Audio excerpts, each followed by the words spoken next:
أعوذ بالله من الشيطان الرجيم. بسم الله الرحمن الرحيم. واستعينوا بالصبر والصلاة وإنها لكبيرة إلا على الخاشعين الذين يظنون أنهم ملاقو ربهم وأنهم إليه راجعون.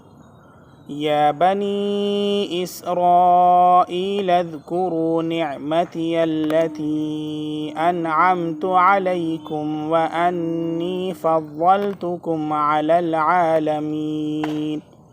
واتقوا يوما لا تجزي نفس عن نفس شيئا ولا يقبل منها شفاعة ولا يؤخذ منها عدل ولا هم ينصرون. صدق اللہ العظیم. شروع اللہ کے نام سے جو بڑا مہربان نہایت رحم کرنے والا ہے. اور مدد حاصل کرو صبر کے ساتھ اور نماز کے ذریعے. اور بے شک نماز دشوار ضرور ہے لیکن جن کے دلوں میں خشوع ہے ان پر ذرا دشوار نہیں.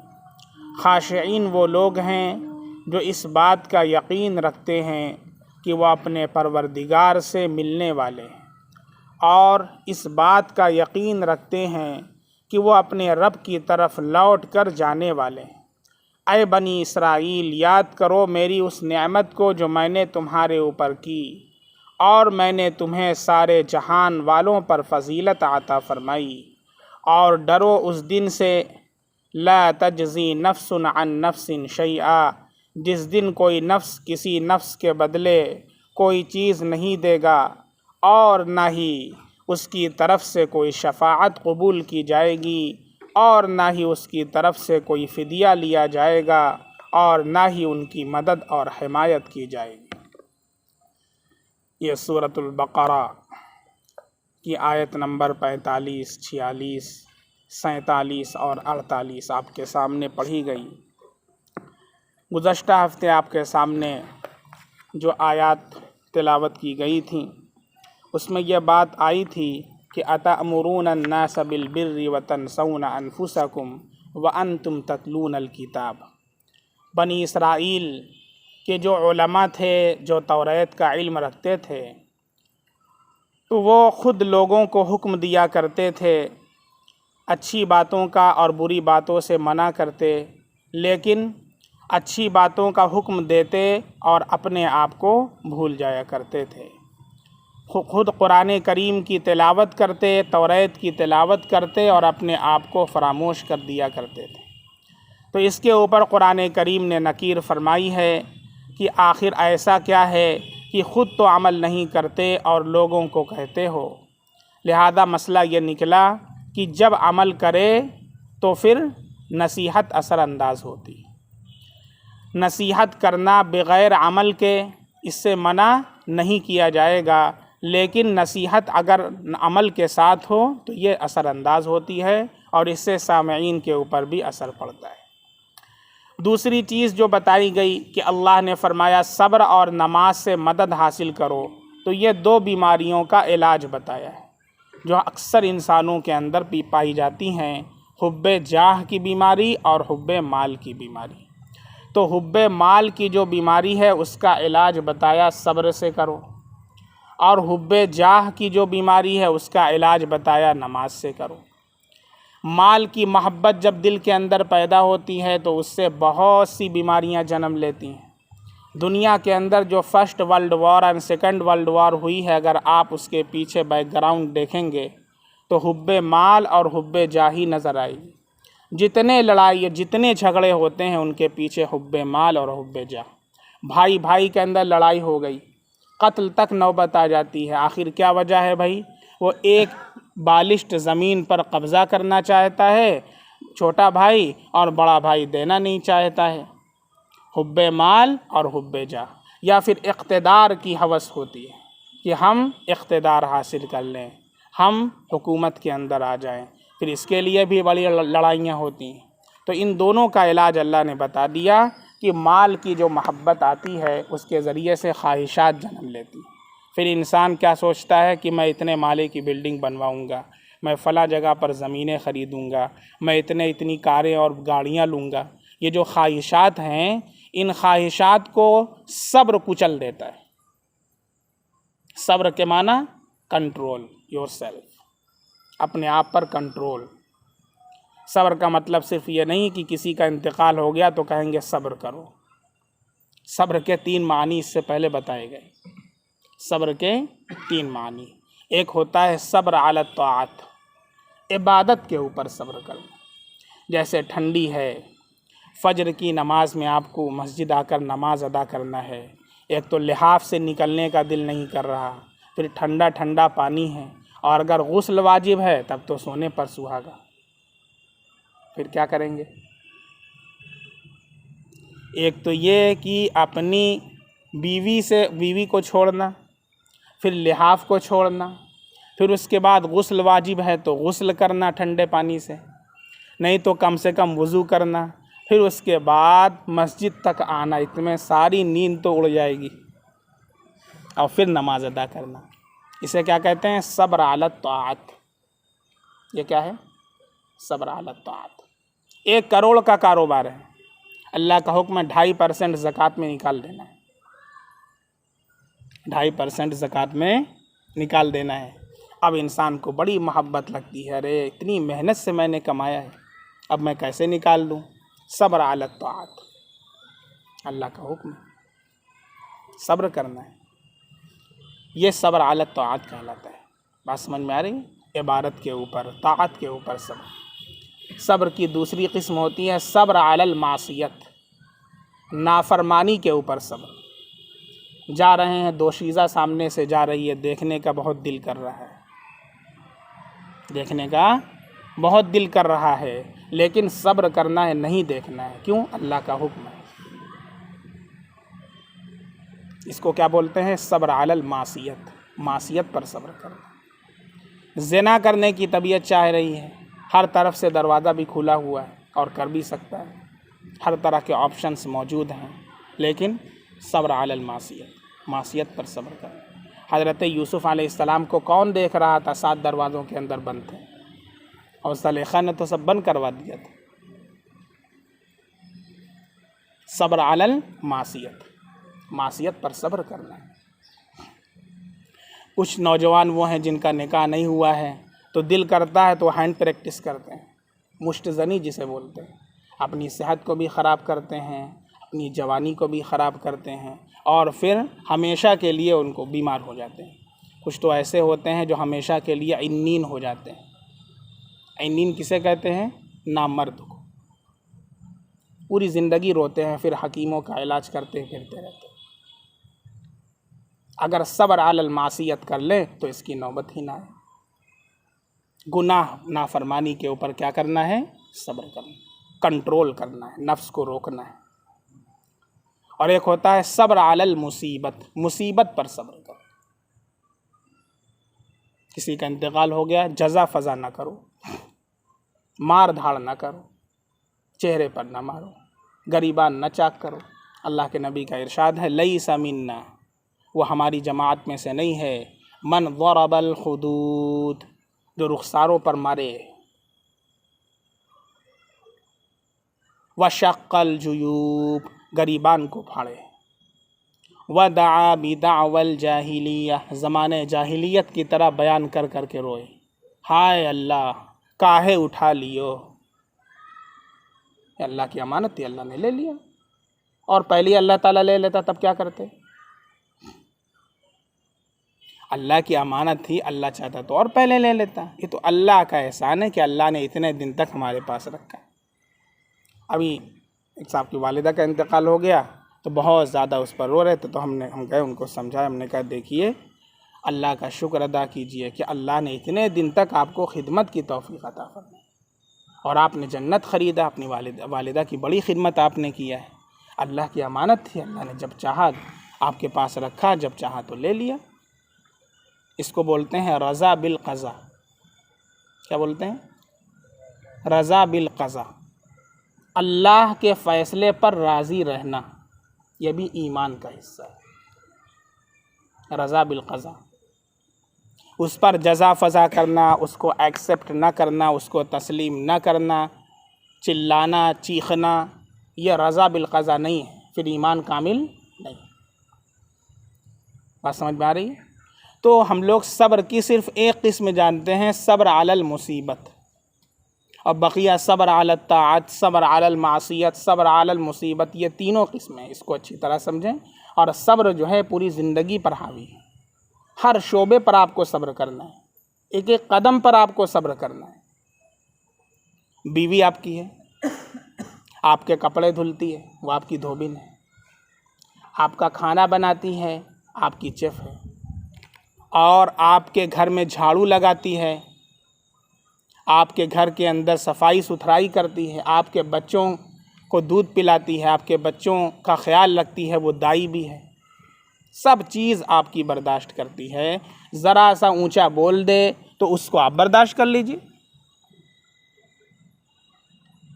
اس کو آپ برداشت کر لیجیے. بہت سی چیزیں تو بیچاری وہ برداشت کرتی ہے، لیکن مرد جو ہوتا ہے وہ یہ سوچتا ہے کہ نہیں، ہم مرد نہیں رہیں گے اگر اٹھا کے ہم مارے نہ اور گالی نہ دے دیں دو چار.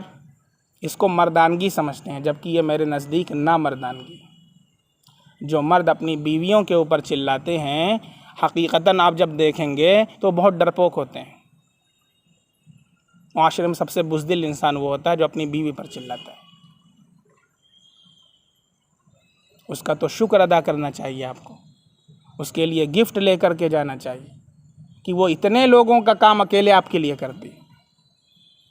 ہمارا ایک اس کے اوپر بیان ہے، آپ اسے سنیے کہ بیوی کی قدر اور بیوی کی اہمیت آپ کو جاننا ہو تو آپ کیا کیجئے، اسے سن لیجیے. کتنا کام آپ کا کرتی ہے. اس کو کیا بولتے ہیں؟ اس کو بولتے ہیں صبر علی المعصیت. یہ صبر کرنا یہ بھی زندگی کا ایک شعبہ ہے.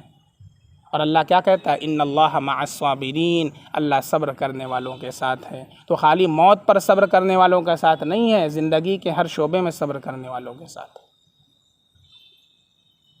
تو اللہ نے جو یہاں کہا ہے وَاسْتَعِینُوا بِالصَّبْرِ وَالصَّلَاةِ، صبر کے ذریعے مدد حاصل کرو. کہ مال کے ذریعے جتنی خواہشات تمہارے دلوں میں پنپ رہی ہیں، اس کو صبر کے ذریعے جب کچل دو گے تو مال کی محبت پر کنٹرول ہو جائے گا. تو کیا ہوگا؟ صبر کے ذریعے حب مال ختم ہو جائے گا. اور جو جاہ باقی ہے، میں انا، میں فلاں، میں ڈھکاں، اور ہر جگہ اپنے دل کے اندر یہی خیال آتا ہے کہ میں فلاں، پچھلے ہفتے کاسٹ کے اوپر میں نے بیان کیا تھا. کوئی کتنا بڑا دیندار ہو، لیکن دل کے اندر آپ اپنے گریبان میں جھانک کر کے دیکھیے، کیا میرے ذہن و دماغ سے برادری اور ذات پات کا مسئلہ نکل چکا ہے؟ نہیں نکلا ہے. تو پھر کیا ہے؟ ہم حب جاہ کے اندر مبتلا. اللہ کبھی زندگی میں یہ نہیں پوچھے گا، کوئی ایک قرآن کی آیت، کوئی ایک حدیث کے اندر یہ نہیں لکھا ہوا کہ اللہ پوچھیں گے کہ تم کس برادری سے ہو. لیکن اس کے اوپر پوری زندگی ہم قربان کر دے رہے ہیں، برادری کے اوپر، ذات کے اوپر. بڑا عجیب مسئلہ ہے. اچھے اچھے دیندار اس کے اندر مبتلا ہیں. کاما کون برادری کا ہے؟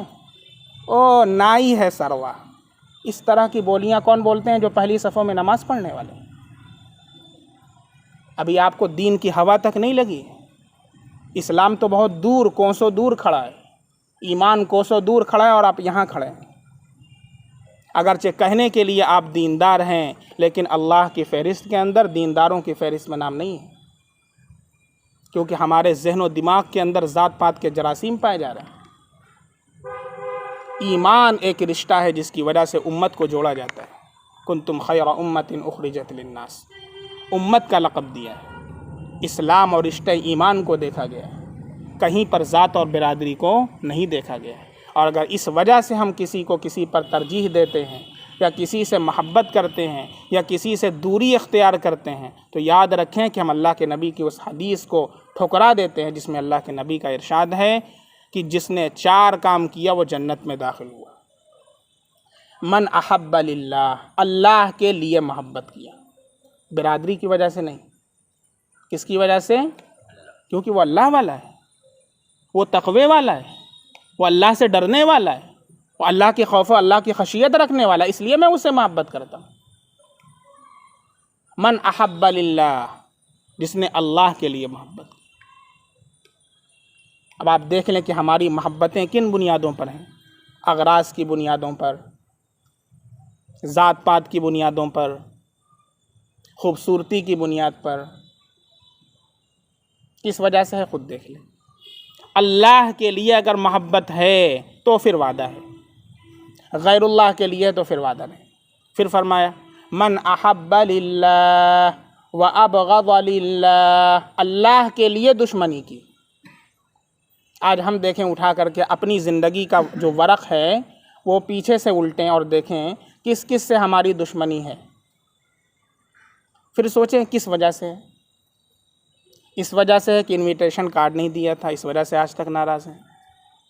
اس وجہ سے نہیں بولتے ہیں کہ اس نے ہم کو ہمارا سامنا ہوا تو ہم کو سلام نہیں کیا تھا، اس لیے نہیں بولتے ہیں۔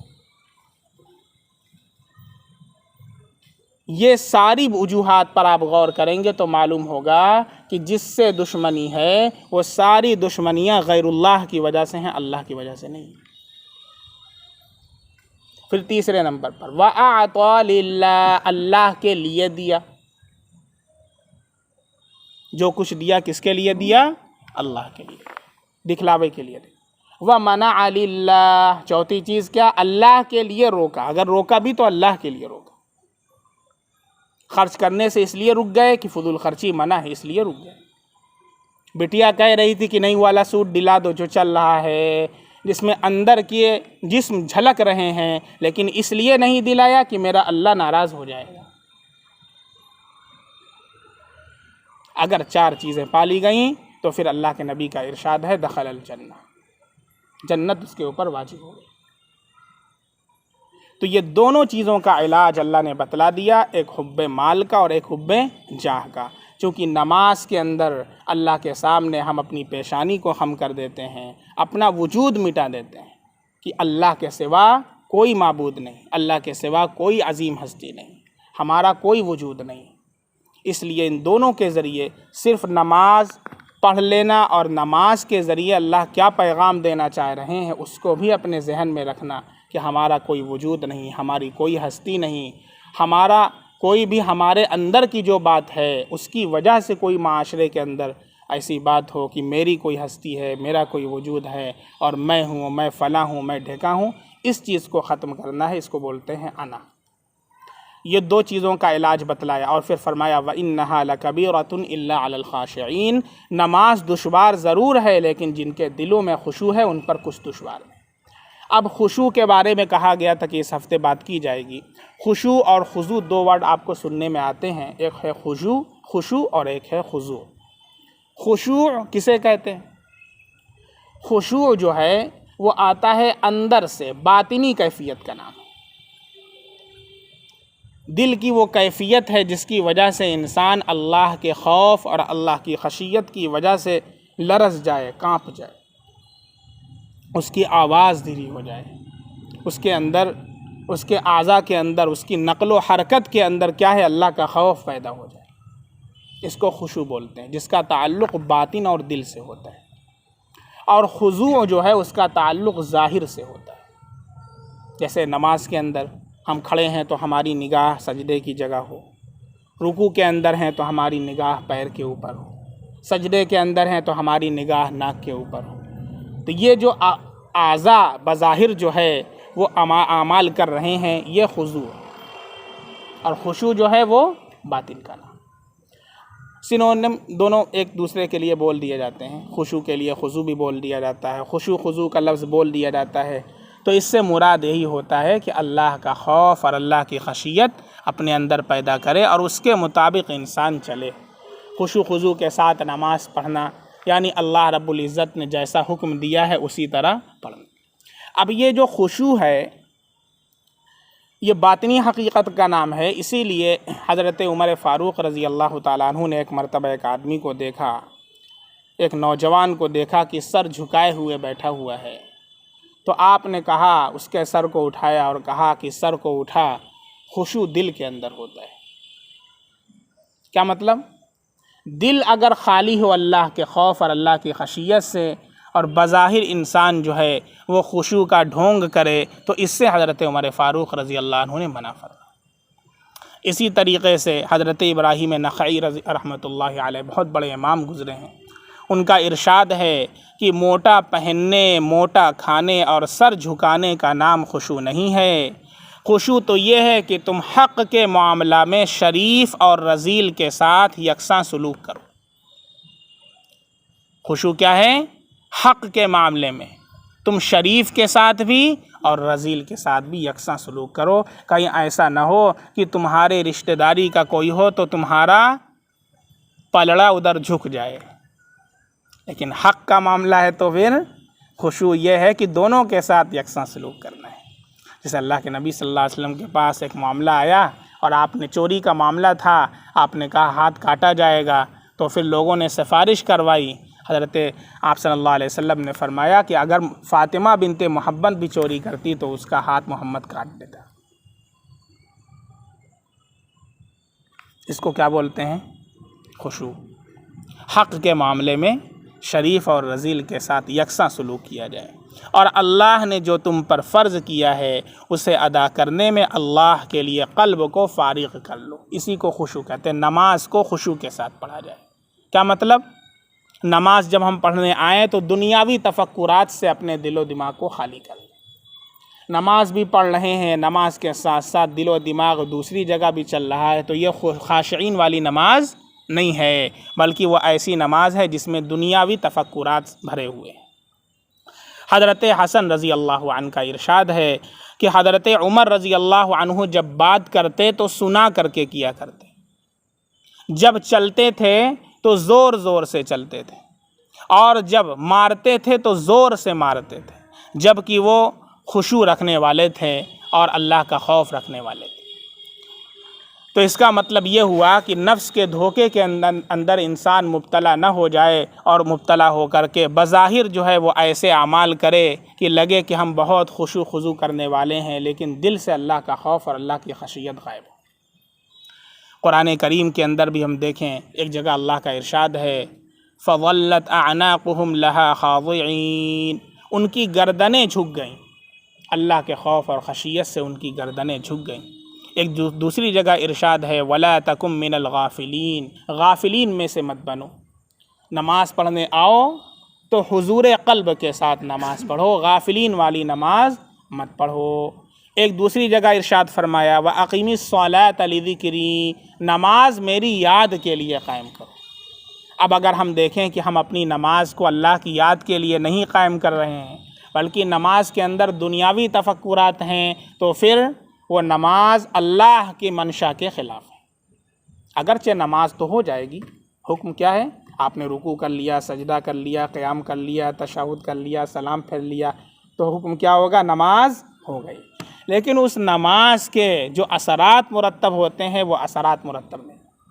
یہ جو کہا گیا وَإِنَّهَا لَكَبِيرَةٌ إِلَّا عَلَى الْخَاشِعِينَ، اور ایک دوسری جگہ پر ہے کہ نماز بری باتوں اور بے حیائی سے روکتی ہے۔ تو کسی نے کہا کہ فلاں بندہ تو نماز بھی پڑھتا ہے اور بے حیائی والے کام بھی کرتا ہے، تو کیا فرمایا کہ اس کی نماز عنقریب اس کو روک دے گی۔ اور اس کی تفسیر میں علماء نے لکھا ہے کہ اس کی نماز نماز ہی نہیں ہے جو اس کو بے حیائی اور برے کاموں سے نہ روک دے۔ اسی طریقے سے اس وجہ سے چونکہ خاشعین، خشوع یہ نماز میں فرض ہے، امام غزالی رحمۃ اللہ علیہ اور اسی طریقے سے بعض صحابہ کرام کا بھی یہ مسلک تھا، چنانچہ حضرت معاذ ابن جبل رضی اللہ تعالیٰ عنہ، حضرت حسن بصری رحمۃ اللہ علیہ، اور اسی طریقے سے حضرت سفیان ثوری رحمۃ اللہ علیہ، ان حضرات کا یہ مسلک تھا کہ پورے نماز کے اندر خشوع فرض ہے۔ اگر ایک سیکنڈ کے لیے بھی دماغ اللہ کی ذات سے ہٹتا ہے تو پھر نماز ہی نہیں ہوگی۔ اگرچہ جمہور علماء کا یہ مسلک نہیں ہے، بلکہ یہ ہے کہ صرف ابتدائے نماز کے اندر خشوع فرض ہے۔ کیا مطلب؟ جس وقت انسان نماز شروع کر رہا ہے اس وقت اس کے دل کے اندر یہ ہو کہ میں یہ نماز اللہ کے لیے پڑھ رہا ہوں، اس کی نیت کر لیں۔ اگر نماز شروع کرتے وقت بھی ادھر ادھر دھیان ہے، کچھ پتہ نہیں کیا کر رہا ہے کیا نہیں کر رہا، نماز کس کے لیے پڑھ رہا ہے، تو پھر نماز ہی کیا ہے؟ اس کے اوپر جمہور کا فتویٰ ہے، اگرچہ بعض صحابہ کرام تو اس کے قائل ہیں کہ نماز ہی نہیں ہوتی ہے جس کے اندر خشوع نہ ہو۔ بہرکیف خشوع اور خضوع جو بولا جاتا ہے وہ خشوع در حقیقت باطن کے لیے اور خضوع ظاہر کے ارکان کے لیے بولا جاتا ہے، لیکن دونوں کے دونوں ایک دوسرے کے لیے بھی استعمال کر لیے جاتے ہیں۔ تو اللہ فرما رہے ہیں الا علی الخاشعین، نماز خاشعین پر دشوار نہیں، اور اس کا بہت آسان طریقہ اللہ والوں نے بیان فرمایا ہے۔ خشوع والی نماز ہم کیسے پڑھیں، اس کا بہت آسان طریقہ۔ بہت سے لوگوں کو یہ سوالات بہت سے لوگوں کے ہوتے ہیں کہ ہم کیسے نماز پڑھیں جس میں غیر اللہ کا خیال نہ آئے، دنیا کا خیال نہ آئے، ایسے کیسے ہم نماز پڑھ سکتے ہیں؟ تو دیکھیں یہاں پر ایک مسئلہ یہ سمجھیں کہ نماز میں خیال کا لانا منع ہے، آنا منع نہیں۔ نماز میں خیال کا لانا منع ہے، دنیاوی خیالات کا لانا، آنا منع نہیں۔ دونوں کے اندر فرق ہے، بہت اچھے سے سمجھیے گا۔ جیسے ہم نماز پڑھ رہے ہیں، ہم نے نیت کیا کہ اللہ کے لیے نماز پڑھ رہے ہیں، ابھی نماز ٹھیک چل رہی تھی، سورہ فاتحہ تک ٹھیک چلی ہے، اور سورہ فاتحہ کے بعد بس لسی والی دکان پہ پہنچ گئے، ہوتا ہے۔ اب ہم کیا، اچانک سے خیال آتا ہے، یہ ہر شخص کے ساتھ ہوتا ہے، یا آپ لوگوں کے ساتھ نہیں ہوتا ہوگا، یا کوئی اور دنیا کے خیال آ گیا، ابھی آپ کو مرچا لے کے جانا ہے گھر تو اس کا خیال آ گیا نماز میں، اب کیا کریں؟ وہ خیال آیا ہے، آپ نے لایا نہیں ہے، فوراً ہم کو وہیں پر بریک کرنا ہے، اس کے آگے نہیں جانا ہے، اس میں انٹری نہیں کرنا ہے، وہیں پر بریک کر دینا ہے، اور دل کے اندر کہنا ہے، جیسے آپ کا نام عبد الرحمن ہے تو آپ کو دل کے اندر، زبان سے نہیں، کہ عبد الرحمن دیکھ، اللہ تجھے دیکھ رہا ہے، اللہ تیرے دل کو بھی دیکھ رہا ہے۔ بس جو آپ نے یہ سوچا وہ خیال وہیں سے کافور ہو جائے گا، اور اپنی نماز کو کنٹینیو کیجیے۔ ایسی نماز اللہ چاہتا ہے، لیکن ہم کیا کرتے ہیں؟ لسی کا خیال آیا تو گلو بھائی کے دکان میں پہنچ گئے، اور پھر اس کے بعد بیٹھے ہیں، آرڈر کیے ہیں کہ لسی لائی جائے، اب لسی لا رہے ہیں، اور یہاں سورت پڑھی جا رہی ہے، قل یا ایھا الکافرون لا اعبد ما تعبدون، لسی آگے لسی پی رہے ہیں، ولا انتم عابدون ما اعبد ولا انا عابد ما عبدتم ولا انتم عابدون ما اعبد، اور لسی بھی گلاس ولاس رکھ دیا، پھر اللہ اکبر۔ یہ منع ہے، بہت آسان لفظوں میں سمجھا رہے ہیں۔ اگر ہم لوگ چاہیں تو ہم سب کی نماز خشوع والی نماز بن سکتی ہے، صرف چاہنے کی دیر ہے اور نیت کرنے کی دیر ہے۔ اللہ تو اسی لیے تیار ہے کہ میرا بندہ ایک قدم چلے تو میں لپک کر کے اسے پکڑ لوں۔ ارادہ تو کرے بندہ، ایک بار پوچھے تو کہ اللہ کے بندہ پوچھ کہ کیسے میں خشوع والی نماز پڑھوں، کیسے میں خشوع خضوع والی نماز پڑھوں؟ تو ارادہ کیجئے، نیت کیجئے، کوئی چیز مشکل نہیں ہے، انشاءاللہ تو کریں گے، ایسی نماز پڑھیں گے، ہاں انشاءاللہ انشاءاللہ۔ اب سن لیں، نمازی کے 3 درجات ہیں، پھر دیکھیے گا ہم کس درجے پر فائز۔ مبتدی، منتہی، متوسط۔ مبتدی کسے کہتے ہیں؟ مبتدی اسے کہتے ہیں جس کی نظر الفاظ پر ہوتی ہے، جیسے ہم پڑھتے ہیں الحمدللہ رب العالمین، تو ہماری نظر کیا ہے؟ الفاظ پر ہے، ہم کیا پڑھ رہے ہیں؟ الحمدللہ رب العالمین، چونکہ ہم کو معنی سمجھ میں نہیں آ رہا ہے، ٹھیک ہے۔ دوسرا درجہ ہوتا ہے متوسط کا، جس کی نظر الفاظ پر نہیں، معانی پر ہوتی ہے، جیسے بندہ پڑھ رہا الحمدللہ رب العالمین، اور اس ذہن میں کیا چل رہا ہے؟ تمام تعریفیں اللہ کے لیے ہیں جو سارے جہانوں کا پالنہار ہے۔ پھر آگے پڑھ رہے ہیں الرحمن الرحیم، ذہن خالی نہیں ہے، خانہ خالی را دیو می گیرد، فارسی کا جملہ ہے۔ اسی طریقے سے جب دماغ خالی را دیو می گیرد، جب دماغ کو خالی رکھیں گے نا تو شیطان کو بڑے اچھے سے موقع ملے گا اپنے وساوس کو داخل کرنے کا۔ کیوں خالی رکھتے ہو بھائی؟ 4 سورتوں کا ترجمہ نہیں یاد کر سکتے؟ سورہ فاتحہ اتنے دن سے پڑھ رہے ہو ماشاءاللہ، اکثر لوگوں کو یاد ہوگی، تھوڑی سی غفلت ہے، اس غفلت کو دور کرو۔ الحمدللہ رب العالمین جب پڑھتے ہو تو دماغ کے اندر یہ چلے تمام تعریف اللہ کے لیے جو سارے جہان کا رب ہے، الرحمن الرحیم بے حد مہربان نہایت رحم کرنے والے، مالکی یوم الدین روزے جزا کا مالک ہے۔ ٹائم ہی مت دو شیطان کو کہ وسوسہ ڈالے، ٹائم تو تم دیتے ہو نا۔ شیطان تو کہتا ہے اللہ تعالیٰ اس نے ہی مجھے موقع دیا تھا، دروازہ کھول کر کے کھڑا تھا تو میں چلا گیا، میری کیا غلطی ہے؟ کیا کہیں گے آپ اللہ کے سامنے؟ کیا کہیں گے؟ ہاں یہ کوشش کرنا یہ ہمارے ذمہ ہے، تو متوسط درجے کا طبقہ حاصل کریں گے انشاءاللہ۔ اور منتہی کسے کہتے ہیں؟ جس کی نظر ذات حق تعالی پر، وہ بہت اعلیٰ درجہ انبیاء کرام کا درجہ ہے، اولیاء اللہ کا درجہ ہوتا ہے۔ اللہ ہمیں اس درجے پر فائز فرما دے۔ لیکن پہلے سے تو شروعات کریں، کم سے کم اب یہ صورتحال ہے کہ امام صاحب نے کون سی صورت پڑھی اگر پوچھ دیا جائے تو 2-4 لوگ ہوں گے جو بتا پائیں گے۔ مطلب یہ ہے کہ ذہن سارا کا سارا آؤٹ آف صلاۃ ہوتا ہے۔ اچھا ہم نے کون سی صورت پڑھی اگر یہ پوچھ دیا جائے، بھئی ہم نے ابھی 2 رکعت سنت پڑھی ہے، پھر 3 رکعت وتر پڑھی، اس میں کون سی صورت پڑھی وہ بھی نہیں یاد ہے، کون سی صورت پڑھی ہے بھائی؟ اس لیے پتہ یہ چلا کہ ہم بالارادہ نماز نہیں پڑھ رہے ہیں، بلا ارادہ نماز پڑھ رہے ہیں۔ غور کیجئے گا اس کے اوپر۔ ایک ہوتی ہے بالارادہ نماز اور ایک ہوتی ہے بلا ارادہ نماز۔ جو بالارادہ پڑھتا ہے اس پر تو اللہ کی مدد ہے، جو بلا ارادہ پڑھ رہا ہے اس پر اللہ کی کوئی مدد نہیں، نہ کوئی گارنٹی ہے۔ پورے قرآن میں، پوری حدیث کے اندر بلا ارادہ، اکثر مسلمانوں کی نماز بلا ارادہ ہو رہی ہے۔ یعنی الحمدللہ ہم پڑھ رہے ہیں تو یہ تو سمجھیں کہ ہم کیا پڑھ رہے ہیں، الحمد، اس کے بعد للہ، اس کے بعد رب، اس کے بعد عالمین۔ یہ بالارادہ کہنا ہے، بلا ارادہ نہیں کہنا ہے کہ مشین چالو کر دی اور الحمدللہ بالعالمین مالک یوم الدین ایک نام ریا کا نستعین، مشین چل رہی ہے۔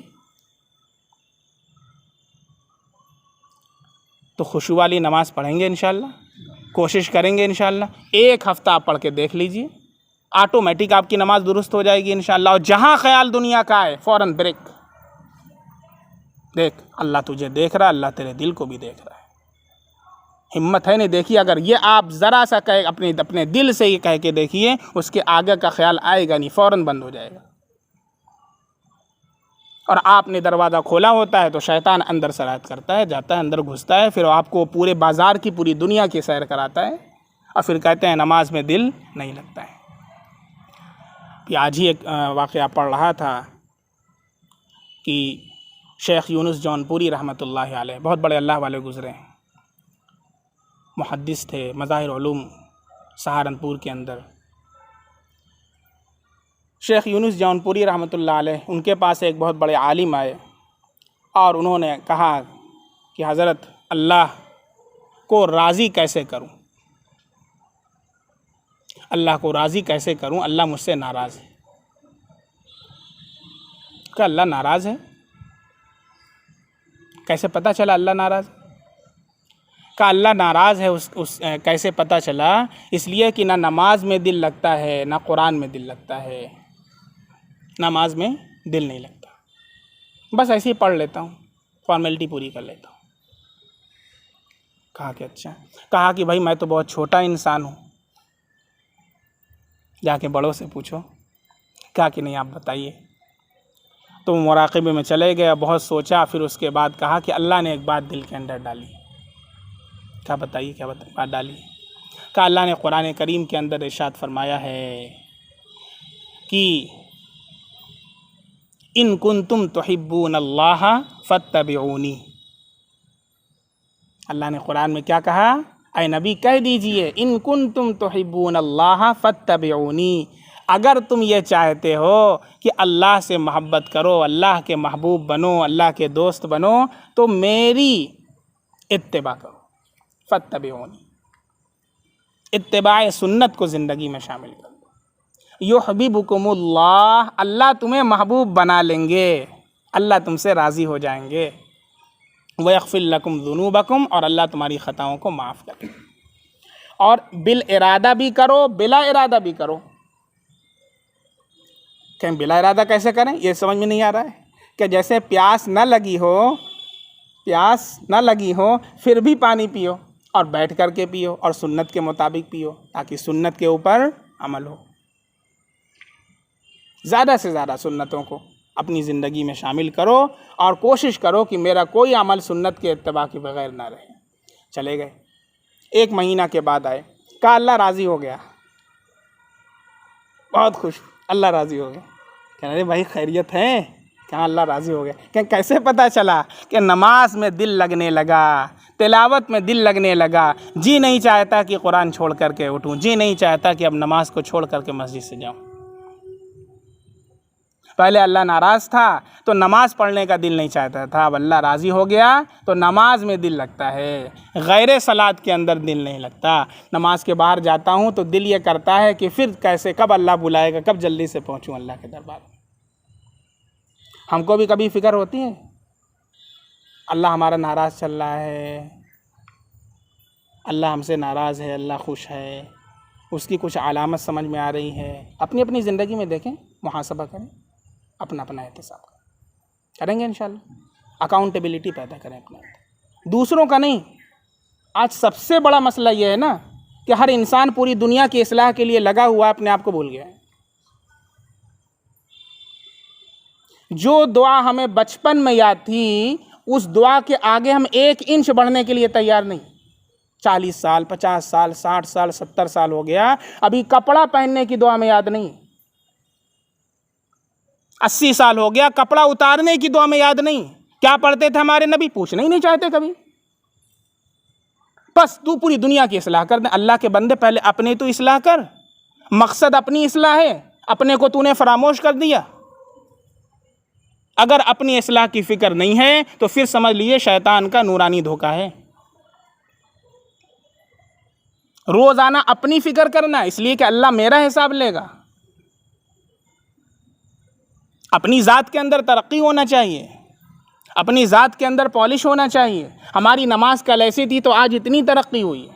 آج ایک دعا یاد نہیں تھی، آج یہ دعا ہم نے یاد کیا ہے۔ آج ہم نے اس سورت کا ترجمہ یاد کیا ہے۔ آج ہم نے سورہ فاتحہ امام صاحب کو سنا کر کے صحیح کیا ہے۔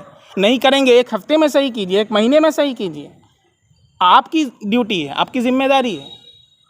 اس لیے اپنے اندر احساس پیدا کیجئے۔ یہ جو فارمیلٹی والا عمل سب چل رہا ہے اس سے اپنے آپ کو باہر نکالیے، اور بالارادہ جو بات کہی ہے، بالارادہ اور بلا ارادہ، اس کو ہمیشہ اپنے ذہن میں رکھیے گا۔ اکثر اعمال جو ہم کرتے ہیں وہ بلا ارادہ کرتے ہیں، بالارادہ نہیں کرتے۔ اور ارادہ بھی ہوتا ہے تو ارادہ کس لیے ہوتا ہے؟ نیت کس چیز کی ہوتی ہے؟ اللہ کو راضی کرنے کی ہوتی ہے یا دنیا کو دکھلانے کی نیت ہوتی ہے؟ ابھی دیکھیے قربانی کا ماشاءاللہ عمل ہم سب نے کیا ہے، اس میں بتائیں کہ کتنے ایسے لوگ ہیں جنہوں نے اللہ کے لیے کیا۔ اللہ قرآن میں کہتا ہے لَن يَنَالَ اللَّهَ لُحُومُهَا وَلَا دِمَاؤُهَا، اللہ تک نہ تو قربانی کا تیرے گوشت پہنچتا ہے نہ خون پہنچتا ہے، وَلَكِنْ يَنَالُهُ التَّقْوَى مِنْكُمْ، تمہارا تقوی اللہ کو پہنچتا ہے۔ ہر عمل کے اندر اسے ہمیں دیکھنا ہے، صرف قربانی کے اندر نہیں، نماز کے اندر بھی، روزے کے اندر بھی، تلاوت کے اندر بھی، سجود کے اندر بھی، صدقے کے اندر بھی، زکوٰۃ کے اندر بھی، حج کے اندر بھی۔ ایک صاحب حج کے لیے جا رہے تھے، یہ سمجھ لیجئے کہ 2 دن پہلے معلوم چلا کہ وہ حج کے لیے جا رہے ہیں، بہت قریبی ہیں، بتایا نہیں انہوں نے۔ تو دوسروں کے ذریعے جب معلوم چلا، میں ان کے گھر پہنچا، ان سے دعا کی درخواست کی، میں نے کہا ایک مرتبہ اللہ کے بندے بتاتے تو آپ۔ تو انہوں نے کہا میں اللہ کے لیے جا رہا ہوں کہ آپ بتانے کے لیے جا رہا ہوں؟ اس لیے کہ آپ آ کے مجھے مالا پہنا ہے، اس لیے میں آپ کو فون کرتا بھئی اللہ کے لیے جا رہا ہوں، اور دعا کریں کہ اللہ میرا حج قبول کر لے۔ اخلاص ہر عمل کے اندر۔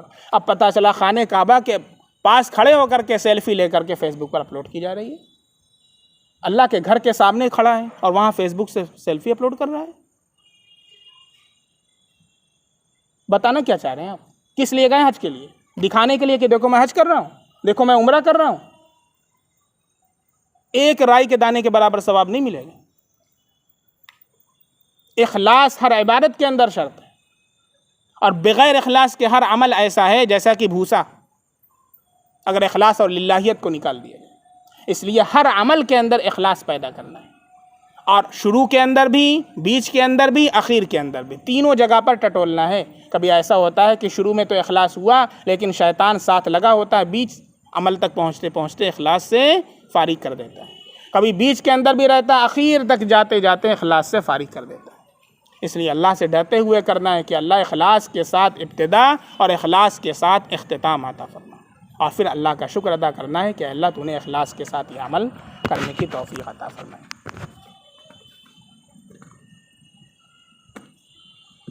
ہاں 40 منٹ ہو چکا ہے۔ الذین یظنون انہم ملاقو ربہم وانہم الیہ راجعون، خاشعین کون ہیں؟ اللہ فرماتے ہیں جو اپنے رب سے ملاقات کا یقین رکھتے ہیں، ہر وقت ان کے سامنے یہ بات ہے کہ مجھے تو اپنے رب سے ملنا ہے، اپنے رب کے سامنے جانا ہے، اپنے رب کو اپنے کیے کا حساب دینا ہے، یہ ہر وقت ان کے سامنے یہ منظر رہتا ہے۔ وَأَنَّهُمْ إِلَيْهِ رَاجِعُونَ، اور اس بات کا یقین رکھتے ہیں کہ وہ اللہ کی طرف لوٹ کر جانے والے ہیں۔ اگر دیکھا جائے تو صرف یہی ایک چیز ہے کہ جو انسان کو آنیسٹ بنا سکتی ہے، انسان کو ایماندار بنا سکتی ہے، انسان کو گناہوں سے بچا سکتی ہے۔ اس کے علاوہ قوانین وغیرہ کتنے قانون بنتے ہیں، اور قانون بننے کے باوجود آپ دیکھیے کہ اسی قانون کی خلاف ورزی کی جاتی ہے، بلکہ جو قانون بنانے والا ہے اس جج کو خرید لیا جاتا ہے۔ اس لیے قانون سے کچھ نہیں ہوتا، احساس ذمہ داری اور احساس اپنے اللہ کے سامنے کھڑے ہونے کے احساس سے ہوتا ہے۔ یہی چیز ہے جو ہمیں دوسروں سے ممتاز کرتی ہے اور ہمارے اندر احساس ذمہ داری پیدا کرتی ہے۔ ہمارا ہر عمل اللہ کے سامنے پیش کیا جا رہا ہے اور اللہ کو ہمیں حساب دینا ہے۔ فَمَن يَعْمَلْ مِثْقَالَ ذَرَّةٍ خَيْرًا يَرَهُ وَمَن يَعْمَلْ مِثْقَالَ ذَرَّةٍ شَرًّا يَرَهُ، جو رائی کے دانے کے برابر نیک عمل کیا ہوگا اسے بھی دیکھ لے گا، اور جو برا عمل کیا ہوگا اسے بھی دیکھ لے گا۔ حتیٰ کہ اگر کسی سینگ والی بکری نے بغیر سینگ والی بکری کو سینگ ماری ہوگی تو اللہ اس کا بھی بدلہ دلوائے گا۔ اس لیے بھائی دنیا کے اندر معاملات کے اندر بہت محتاط رہیں، کہیں کسی کے اوپر ہم ناحق کوئی زیادتی نہ کر بیٹھیں، اس سے ڈرتے رہیں۔ اگر کیا ہو تو جا کر کے معافی مانگ لیں، اپنے معاملات کو یہیں پر ہم سلجھا لیں، اللہ کے سامنے لے کر کے نہ جائیں، اس لیے کہ ہمارے اندر اتنی طاقت نہیں کہ اللہ کے سامنے ہمارا حساب کتاب کیا جا سکے۔ اللہ تعالی ہم سب کو احساس ذمہ داری ہمارے اندر پیدا فرمائے، اللہ ہم سب کا ایمان پر خاتمہ عطا فرمائے۔ سبحان اللہ بحمدہ، سبحانک اللہم بحمدک،